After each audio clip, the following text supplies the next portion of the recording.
First, let me say that I can't agree more with Mr. Ram on re-propagating this myth that media is truly independent. It's an oxymoron, I agree. But I would like to speak in defense of that myth.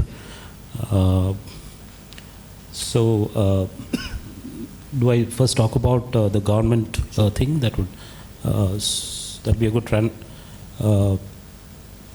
Taking off from the point what Mr. Ram was talking about, the independence. We all know that all media houses, all media institutions are under pressure from the government.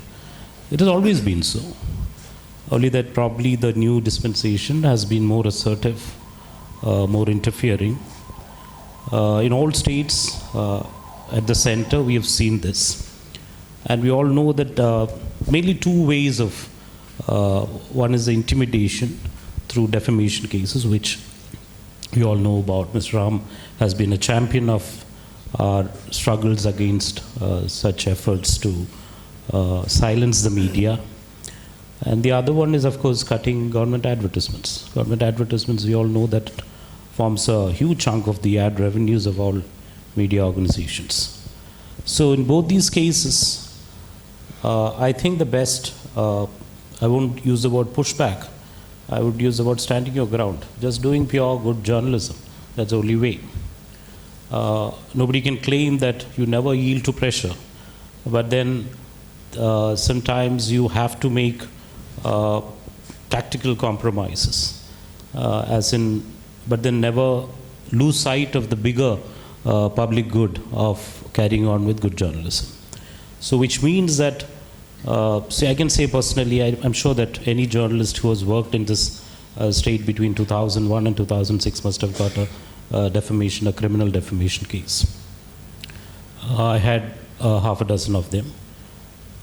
Happy to report that after I became, that was when I was a reporter, after I became an editor, I haven't had to go to court too many times. Though I do get legal notices, probably including from Surana and Surana. You're doing your job, I'm doing mine. Jokes apart. So this is part of the job. It's the government's try to arm twist, browbeat. So what we need to do is just keep on doing good journalism. So which means that you will always be in a position of power, strength. You're actually negotiating with the powers that be. You're, by talking, as we call fashionably, speaking truth to power. So we keep on doing. But I think we just do it tactfully, as in, when to never stop doing it, but the way in which you do it. So I think just practice pure journalism, good journalism, that will be the pushback, if you want to call it so. That is dealing with, the same with whatever be. It could be defamation threats, it could be cutting advertisements. And it helps when the management understands the editorial stand that we will have to put up with this. But all said and done, defamations have their nuisance value. The process is the punishment. When I had at one point 6 cases, and almost every 3 months you have to go. It's not a very good experience to stand in front of the principal sessions court waiting to be called into the dock with pickpockets and rapists. In which way we do rub shoulders with them on a daily basis when we do journalism, but not in a court of law.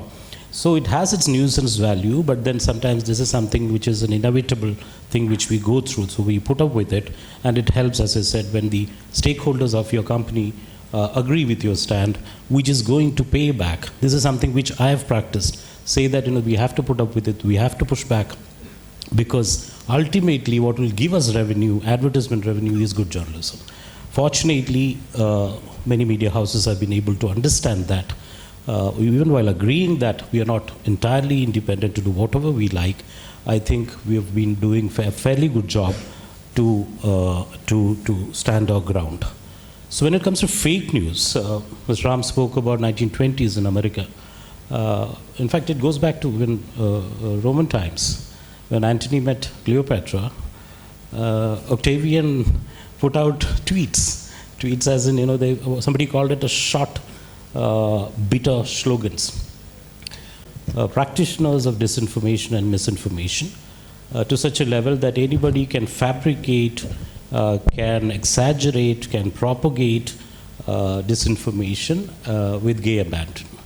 So I think we are dealing with a technology-driven old problem, and we need to find new ways to deal with it. Again, the answer to this would be good journalism, fair journalism, fearless journalism.